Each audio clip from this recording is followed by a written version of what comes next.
Right, so let's make a quick start. I have shared my full screen just in case so that you're able to see everything. And I'm going to go back to basically the assignment brief in a second, but just wanted to make sure that you have a sight of, what we are going to be discussing today in regards to the assignment discussion session.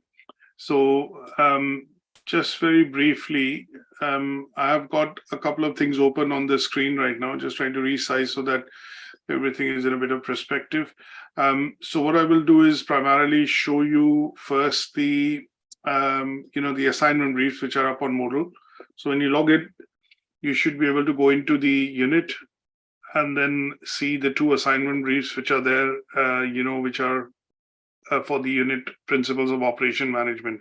So we've got the assignment brief 1, which is here on the top, and then the assignment brief 2, which I moved it to the bottom after the discussion of learning outcome 4. Now, both these assignment briefs I've opened up here, as you can see, and these assignment briefs typically would cover assignment part 1, would primarily cover, the learning outcome 1 and learning outcome 2. And then assignment 2 will essentially cover learning outcome 3 and learning outcome 4. Don't worry about the dates here, because obviously we have done the completion of this unit now. So the dates will be provided to you for submission accordingly. Now, this is the unit specification brief. So we've gone through the unit operations management, understood various aspects of it in terms of, what is operations management, why is it important, how do we look at, relating it to performance management? What are the various techniques that we have looked at, for managing operations, things like Six Sigma, total quality management, continuous quality improvement, Kaizen, just in time, and, some of the other, theoretical frameworks, which were statistical process control, and obviously looking at, the roles and operations of a manager, the POLC cycle. We've looked at two frameworks in general, PESTEL and SWOT, which have got repeated in learning outcome 1 and 4. And then we also looked at specialist frameworks, which typically included, the VRIO, the resource-based theory, and also some of the functions which are used in determining quality, the Taguchi function, Poka-yoke, and the Six Sigma approach. So there's a lot that we've covered in this particular unit. Now, in order to look at checking the skills and knowledge that you've gained, you're looking at attempting 2 assignments. First is part 1, which covers learning outcome 1 and 2. And then there is a scenario given for the organization. And then there is part 2, which covers learning outcome 3 and 4. And again, following up on the scenario given in the first part of the assignment brief, that would ask you to elaborate, on some of the tasks which are given. One of the things that in Pearson, we follow a holistic approach of doing the tasks. So we don't refer them to as P1, M1, P2, P3, M2, M3, and things like that. So that is where your scenario is given, and then these are the tasks that you attempt. So when you're attempting these tasks, you are already trying to address pass, merit, and distinction criteria. The identification of these ACs which meet the grid, which is shown here, the grid which is here, and the part of the grid which is related to assignment 1, LO1 and LO2 is shown here, and then LO3 and LO4 is shown here. This is the responsibility of the assessor to see whether you are meeting all the, assessment criteria or not. So when we say assessment criteria, they are these assessment criteria: P1, P2, M1, D1, P3, P4, M2, and D2 for learning outcome 1 and 2, which is assignment 1. And for assignment 2, we have P5, P6, P7, P8, M3, M4, D3, and D4. So you are looking at attempting all the tasks which are given here, and they indirectly they basically directly relate to some of the assessment criteria given in the grid. We do not signpost them because the approach that we want to look at is the learner should be able to attempt, all the tasks, should be looking at vying for the highest grade, which is distinction. And if there is bits and pieces which are missing, or in which in some places the work is shy of meeting the criteria, then the feedback can be given to help you improve that work which you have submitted, and thereby helping you to achieve the highest grade. Now, the assignment briefs can be assessed from Moodle, and obviously in terms of discussion, what we will do is go through a presentation, and I'll give you some guidelines in terms of how you're looking at, addressing these tasks. Now, in some of the assignment, let's say if I start with, so I don't need the unit specification brief now because this is something which has been converted into an assignment in part 1 and part 2. So I close that. You have also seen that the assignment briefs are available on Moodle. So I'll minimize this. We don't need that as well. And then we need the presentation in terms of, what we are looking at doing with regards to actually discussing part 1 and part 2 of the assignment brief. So here is what I'm going to look at is primarily elaborating some of the contents given on this side, which is the scenario and the task, and similarly on assignment brief 2, scenario and the task, and we'll shift between the two to be able to discuss them in a bit more detail. And my idea of today's discussion is to primarily give you some guidelines, some tips in order to ensure that you're able to do the assignment well and obviously score the highest grade or aim for scoring the highest grade, which is distinction. So let's go into assignment 1 first, just very briefly look at that in a bit more detail. And that should allow us, to then discuss the assignment in the assignment tasks essentially in a bit more detail.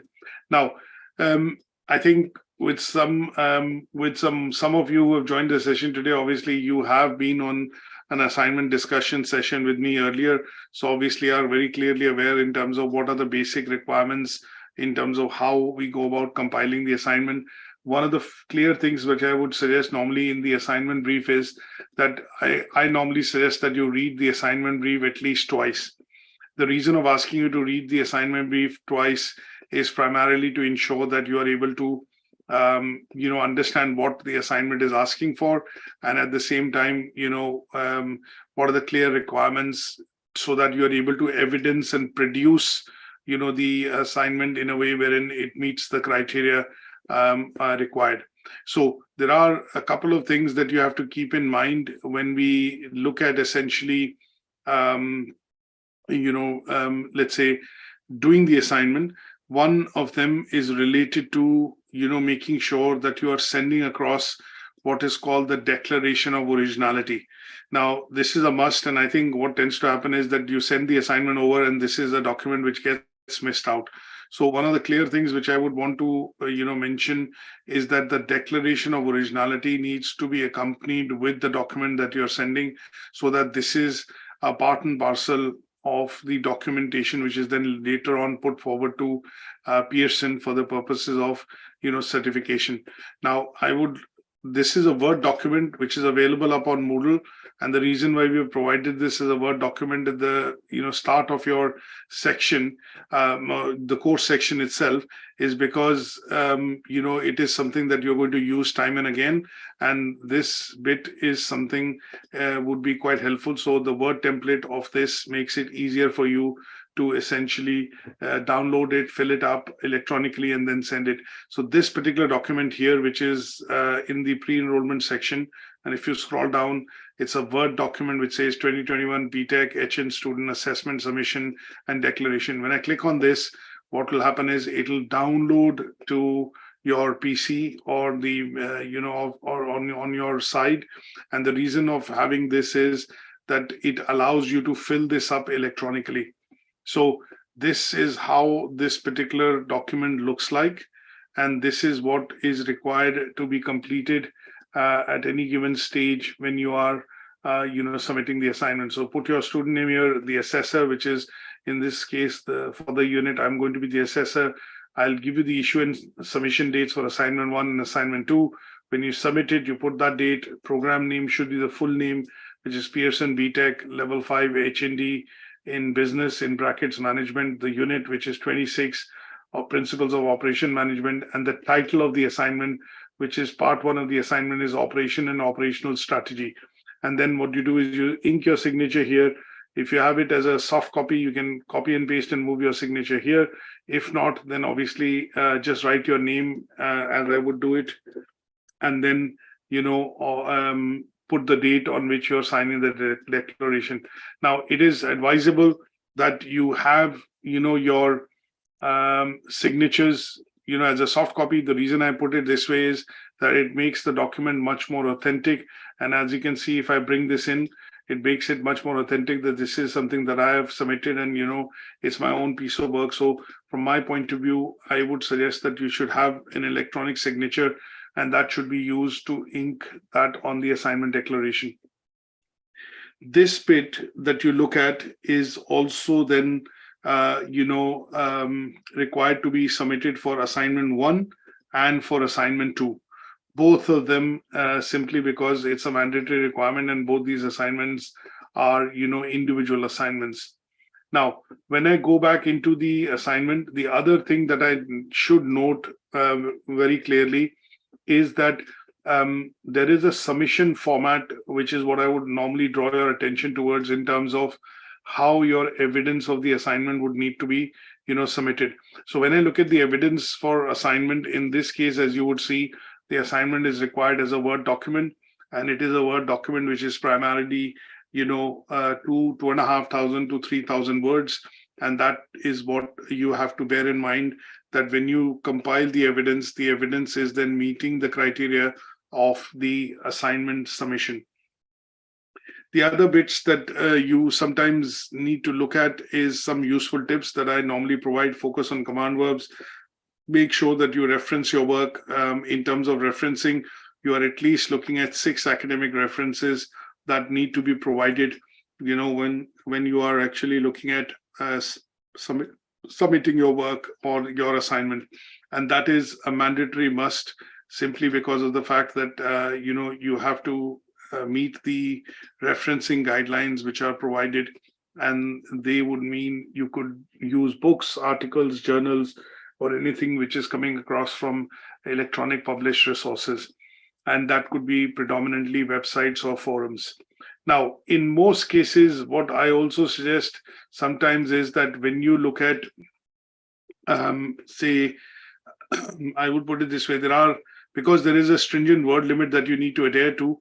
So what I would normally suggest is that in some cases, when you go about referencing the work and you have, say, for example, things that you want to show or add that have been created as a reference for the assignment, then feel free to add them to the assignment as appendices, because appendices are not included in the word count. And that would ensure that if you're doing any analysis or any frameworks which are being used and you take up those for the purposes of detailing out in your assignment, then you are ensuring that they are being referenced as appendices. And these appendices primarily, would be useful to, get away with the problem of having what is called, let's say, word count in general. So in the case of the assignment, as you know, that there is a bit of an introduction which is required to be provided for the company, which is Harvester. So in this case, what you could primarily do is that some part of that introduction that you're going to include can be done primarily as an appendix, because there is a lot of information which can be collated about the operations of this company, which is a very well-known pub chain in the UK. Or one of the best known pub chains in the UK. And in this case, the idea would be that you could primarily do a bit of a introduction. And if you are looking at putting in, images or pictures of the, say, for example, any of the location or some background that you're getting from the website, then this can be put across, as appendix into the assignment. The other bit that I normally recommend is that although there are books which are recommended here and we have provided a few, there are obviously resources available for you on the HN Global platform. And I would suggest that if you haven't created a username and a password for that, now you should be able to have one, because this is not the first year you're studying. But make sure that you go in and obviously look at some of the additional resources which would be useful for you essentially to read in, and obviously look at bringing some part for the purposes of application and examples into your work.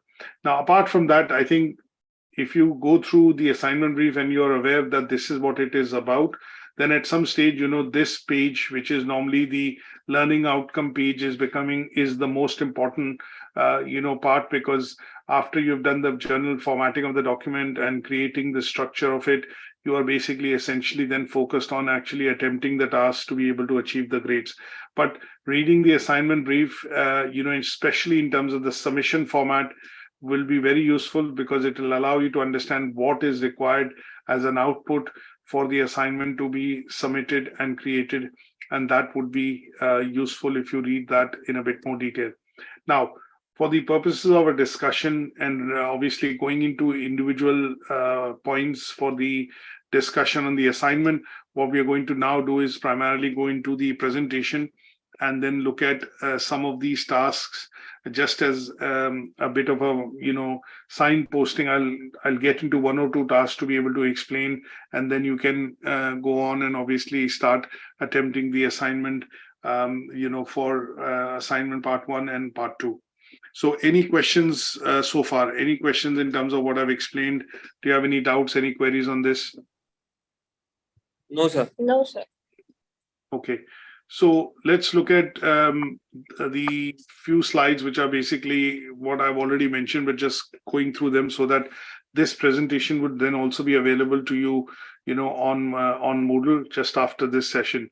So this is basically the unit introduction, and I hope that once we've gone through this unit in detail, you've had a very good idea in terms of why operations management is one of the key roles within the organization.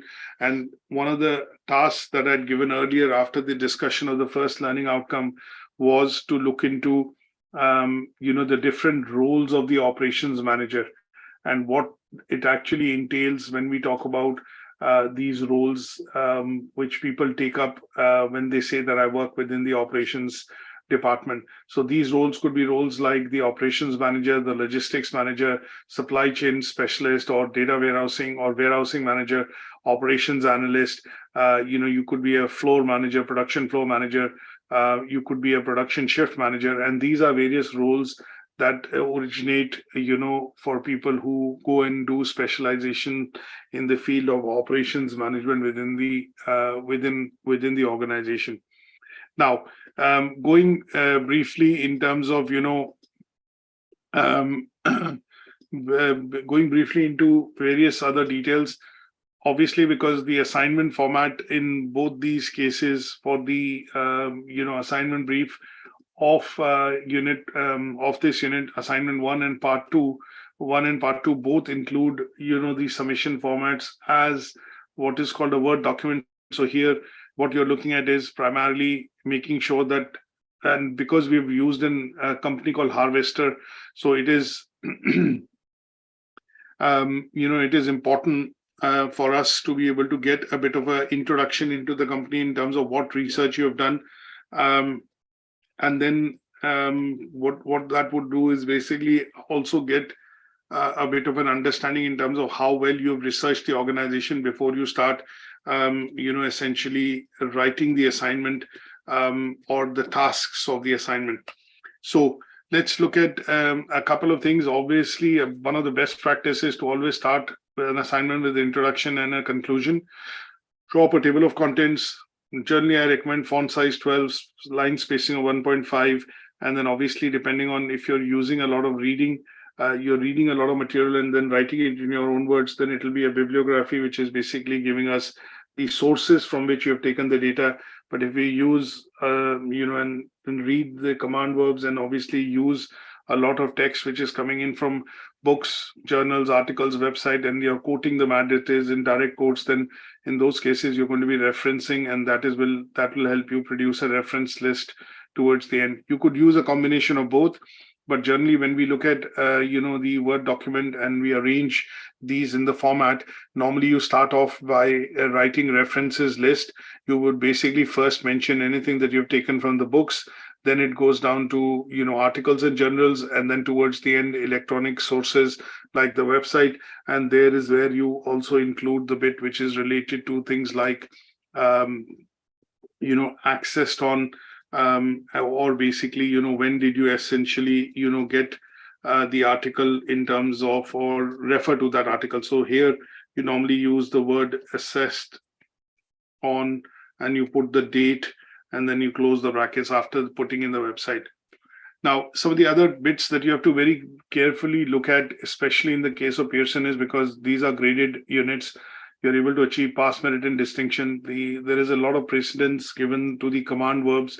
And if you look at the command verbs, this would also give you some sort of an indicative word limit in terms of how much is too much to write or how much is too less, or where you are, only descriptively covering the task. So make sure that you're looking at underpinning theory in relevant tasks, also making sure putting in examples or relating it to the organization which has been given in the scenario.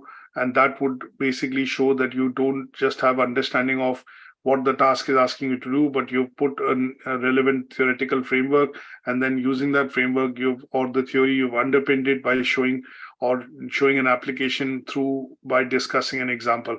And that would help you achieve those tasks, quite well and convincingly well, and the work does not tend to be descriptive.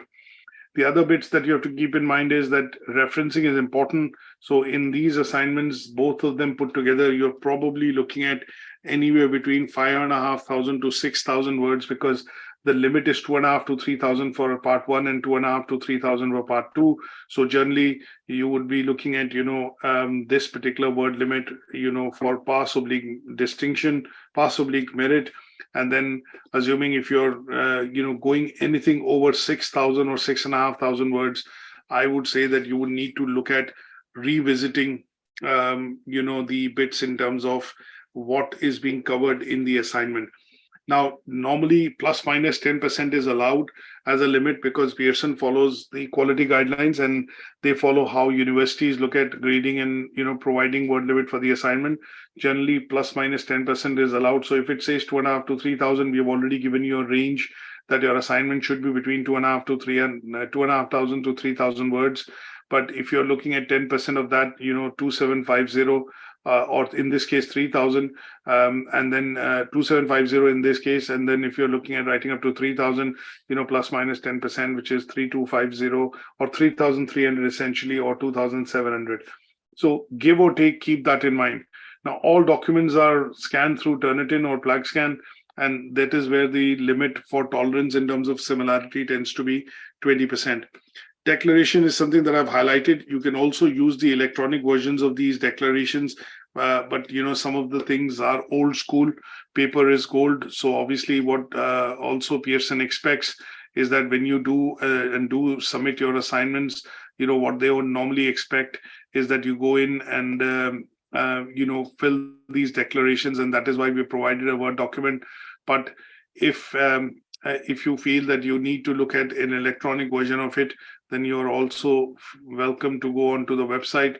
And that is where if you drop down by clicking on that link, you choose your course. So in your course, when you choose your course, you'll be able to see the units. And when you see the units, what you have to do is basically then click on the relevant units. In all, I would say you select and then you do this declaration once and for all, and then put Pearson, and then you put your email, phone number, and then sign.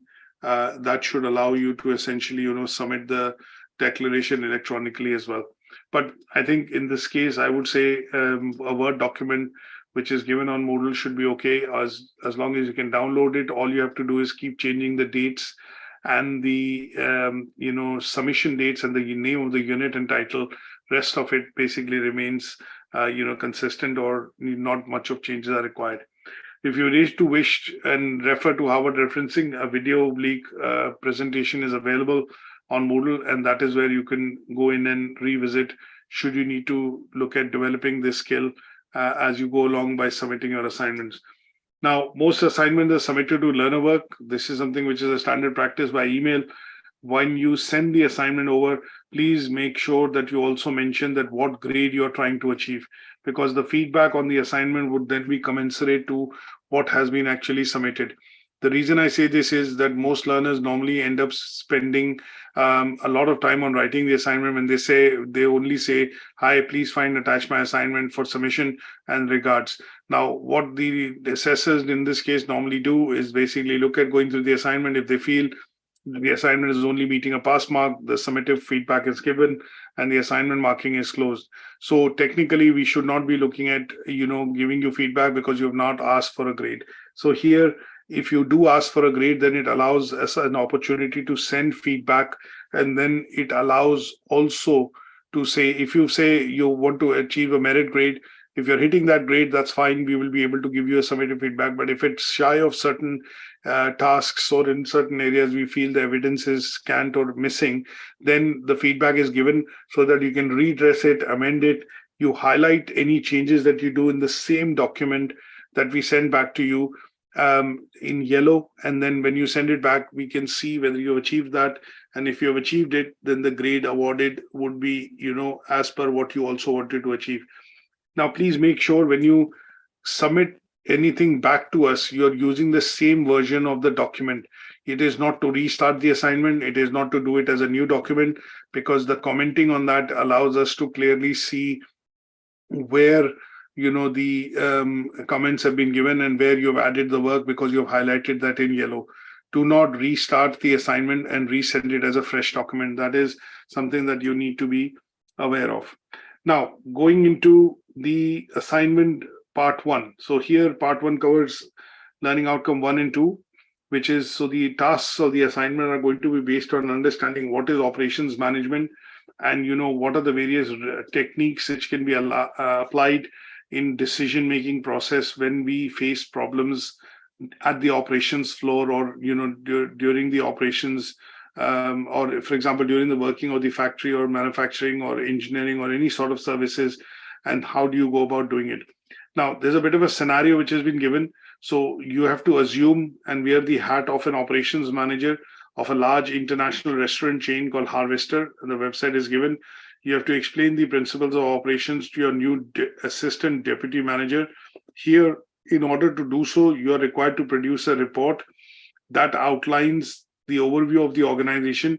You would need to examine and explain the relationship between functional departments and how this adds value to the operation. You're going, because it talks about using techniques and frameworks, so you'll be using pestle and SWOT analysis to analyze the supply chain factors that impact the operations of that business.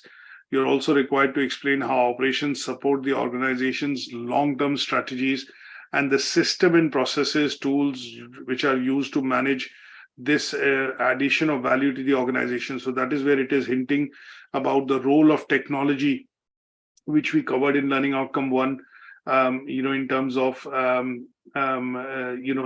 say, for example, the role of technology in helping run the operational side of things within the organization. So this is a brief scenario. Now, with this scenario in mind, there are certain tasks which have been created. These tasks typically include and talk about, an introduction to the organization, an explanation to the role of operations manager and the responsibilities. So here, your explanation of the role will be that if you are a deputy operations manager within Harvester in one of the restaurants chain in one location, then what are your going to be primary roles and responsibilities? And here I would also suggest that you're also going into details, which is looking at analysis of the role and effectiveness of how this role contributes to the overall operations of the restaurant chain, but in a particular location in terms of meeting its organizational objectives. And then we go on, and there are other tasks which discuss contribution of supply chain, critically analyze relationship between operations management and achievement of tactical and strategic goals, justifying the effects of operations management role, devising solution, and so on. Here it covers all these assessment criteria: P1, M1, P2, P3, P4, M2, D1, and D2. So if you address and answer all these tasks by neatly labeling them in your assignment Word document, then you are going to be covering pretty much all the assessment criteria which are given in the grid. And then again, the assignment is to be submitted as a Word format document, and the limit is about 2,500 to 3,000 words. Now, if I go into just to explain how would I start. So, for example, because it is asking for an introduction to the organization, what I've done as a first instance is primarily given a bit of a background in terms of what the company is all about, and what does the company's operations include. So I've given a bit of a background about Harvester, where all they are present, which part of group they are, and this is information that I've taken from the company website. Now, as a best practice, what I've also done is basically gone into the market position, because there are lots of different types of restaurant chains in the UK. And if I look at the different types of restaurant chains, in the UK, what you're going to see is there are, quite a number of them. And when we talk about these chains, what you're going to see at some stage would be that you are going to look at comparing Harvester with some of the others. Now, we talk about popular food chains, that we do think and talk about in terms of fast food chains, which are Subway, KFC, McDonald's, Burger King, and Nando's, and a lot of the others as far as that is concerned. But when we talk about traditional restaurant chains in the UK, we talk about Harvester, we talk about Wetherspoon, and there are a few other English chains like Greggs, and these tend to come in what is called the restaurant category chains in the UK.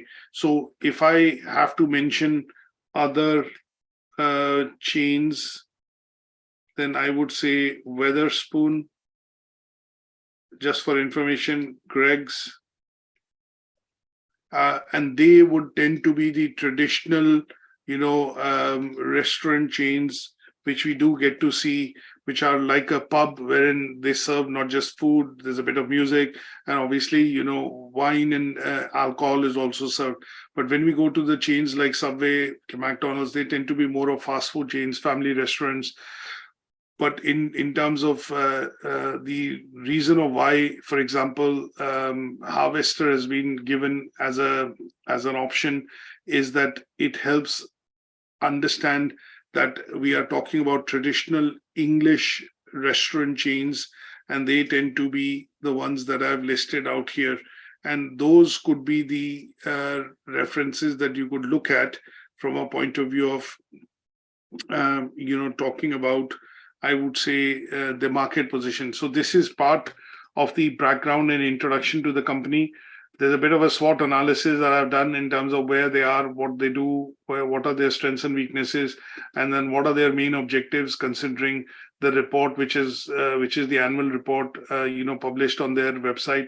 And from there, I can understand that, these are the bits that they want to do. Now, what I've done after that is I've related it to the responsibilities of the operation manager, which I am going to look at for the purposes of doing the assignment. So here, my role is to understand the role of operations manager and then draw the list of core operational activities and strategic organizational aims and objectives, which my role will help fulfill within the organization.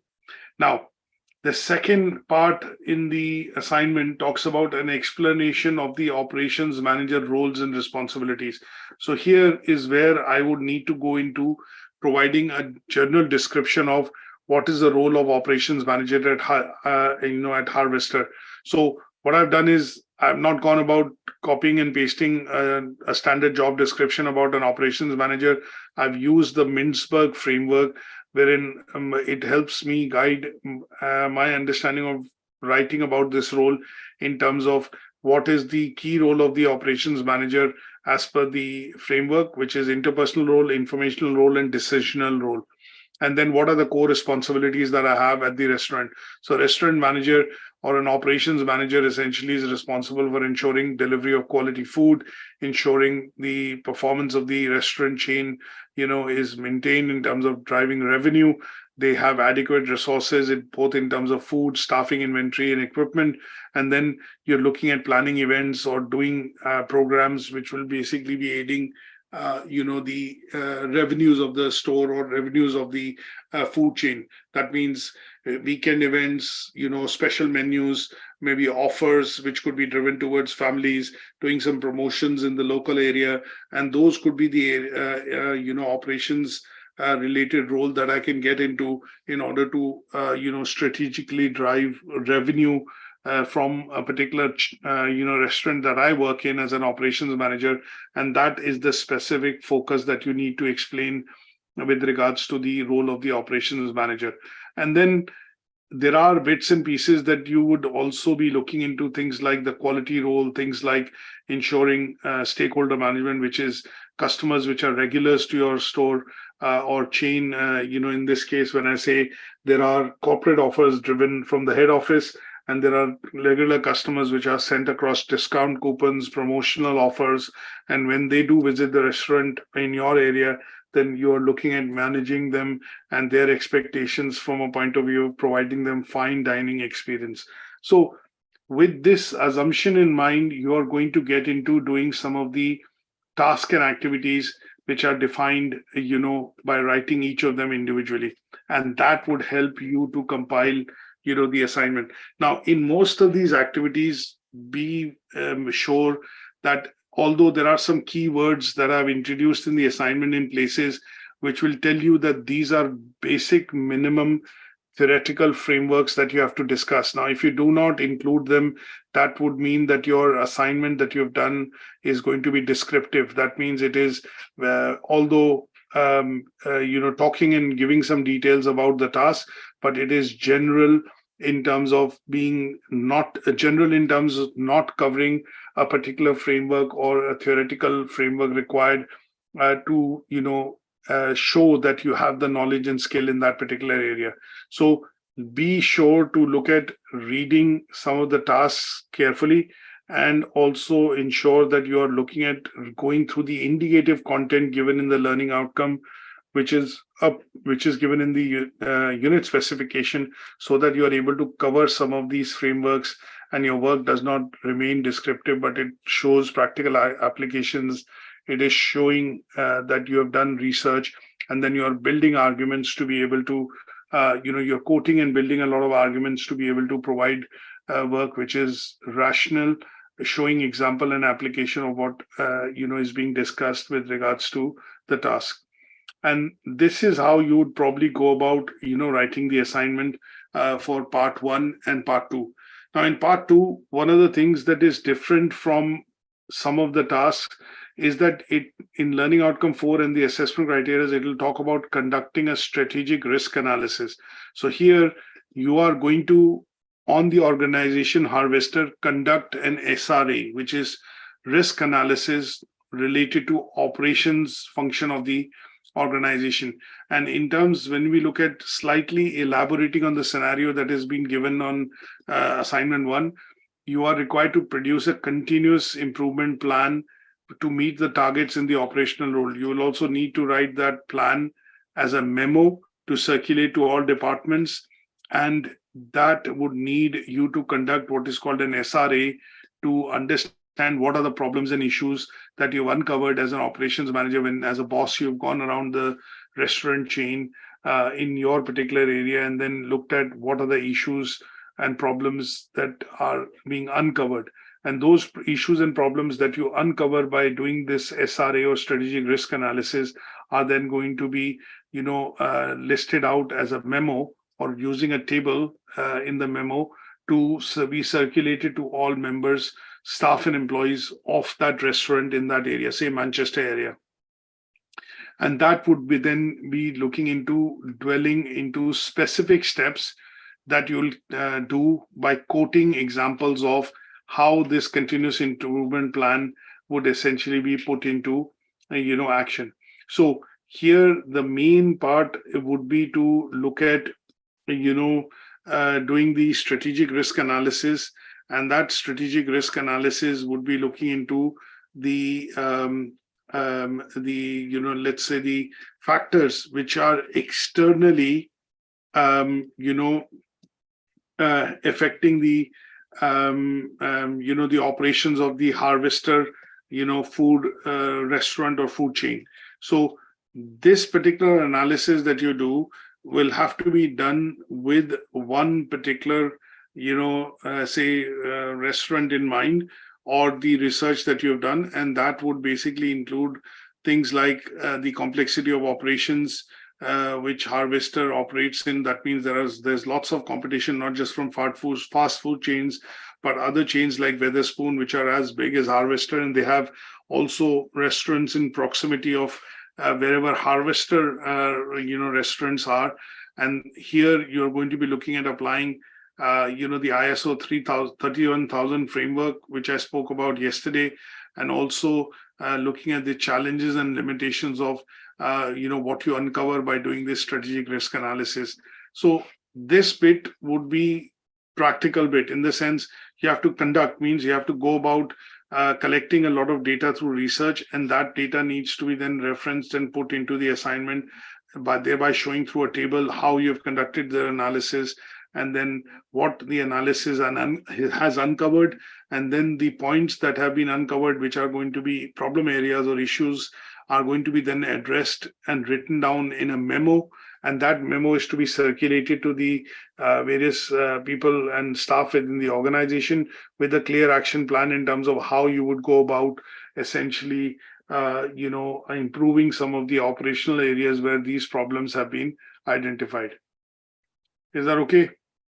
You could do a pestle analysis or a SWOT analysis. That is what we looked at yesterday in Learning Outcome 4, when we look at doing strategic risk analysis, apart from some of the other tools that can be used primarily to conduct this. But most probably, because these issues are external to the organization, people, processes, systems, and external sources. So strategic risk analysis, in this case, if you consider internal things like people, processes, and system, you'll do it through SWOT analysis. But if you look at external sources, then in that case, you'll be using PEST analysis to conduct SRA, and then uncover what has been, what are the areas or issues, and then explain them using the options of, how these are going to be then solved in terms of operational processes, using either the 4V framework, volume, variety, variation, or visibility, or looking at, specifically going into, talking about what are the risks which need to be addressed from a point of view of stakeholder analysis, which could be investors, suppliers, and customers. Is that okay? Any questions on this? No, sir. So it's a case of now going and sitting down and going through some of the bits that I've covered, and then making a working document, which will allow you to bring some of these things into that working document, and then filtering and summarizing it, relating to the tasks, to be able to then finally write up your assignment. Okay. So that would be essentially how you would go about doing this particular assignment. My other suggestion primarily in this case would be to look at putting down, say, for example, some of the bits that I am referring to while, creating this report, I am putting down as references, and they, are going to then add up to the overall list of, references that we are looking at compiling, for the assignment.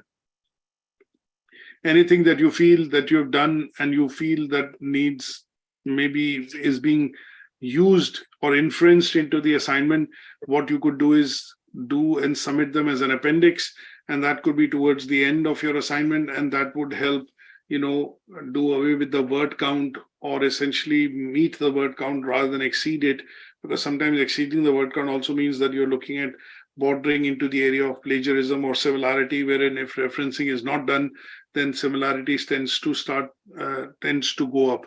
So those bits can be put across as, things in the, I would say, appendix. Now, with regards to the submission of assignment, what I would suggest is there are two dates that I would normally suggest with regards to, the assignment submission. So assignment 1, I would suggest that today is the 17th. So if you submit that by 30th September, and then assignment 2, submission could be 15th October 2023. So these could be the two dates on which you need to look at, making the submission on or before these dates for the assignment 1 and for assignment 2. Anything that you pick up from UK Versity slides, if you need to reference them. So for example, this is how the referencing will come essentially when you're referencing it in the document, but towards the end in your bibliography, you're going to be writing it in full where you've taken it from. So it'll be Unit 26, Operations, Principles of Operations Management, Learning Outcome 1 or 2, slide between 2 and 10, and then UK Versity. Okay. I hope this guideline is useful. But apart from that, I think you will need to get on in terms of doing the assignment at your end. And my suggestion would be, if you need any additional documents or if you need any additional resources and you get stuck or you are not able to, obviously move further, then by all means send me an email and I will, obviously provide additional documents in terms of either handouts or I would say, bits and pieces work, which could be related to, Harvester or the task that you're asking. And that would be then, allowing you to further go on and obviously complete your assignment. Okay. So that brings us to the end of this particular session. I'm going to try and upload the presentation onto Moodle. And then the recording of this particular session should also be available to you just after a couple of minutes. But if there are any specific questions, feel free to ask me now. Not from my side, sir. Okay. Anything at your end, Ishika? Any questions at your end? Okay. One other quick thing which I want to find out is, okay, thank you. One other quick thing which I want to find out is, how did you, like these sessions? Did you enjoy going through the sessions with me? Were they too detailed? Were they too brief? Were they too long? Any feedback or suggestions or comments on that?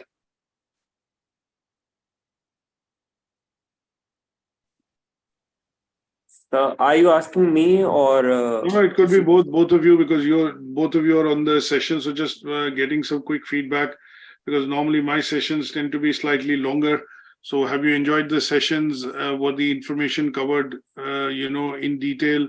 Is there any that you want to feedback specifically? The only feedback is that they are long. Rest information was very practical, to the point, and I think it can be applied to the real world directly. All right. Okay. In terms of the duration of the sessions, are they long? Do you want shorter sessions, or do you want them to be as detailed and long as possible? Because most of my sessions tend to be an hour and a half, almost 2 hours long in terms of discussions. The detailing is fine, but I would prefer to have multiple sessions with a gap in between, rather than one whole lecture of 1 to 2 hours. All right. Okay. That's fine. That's a relevant point. I'll keep that, in mind. So I think what we'll do is, for the next unit, when we start doing from next week onwards, what we're going to do is, if we do feel that the indicative content is quite a lot to be covered, then I'll already break the sessions down into part 1, part 2, or part 3 for the subsequent units, so that they are then staggered across a number of weeks, and we clearly know that we are looking at covering learning outcome 1 in so many sessions, or 2 in so many sessions, and so on. Okay. Ishika, any questions, any comments from your end?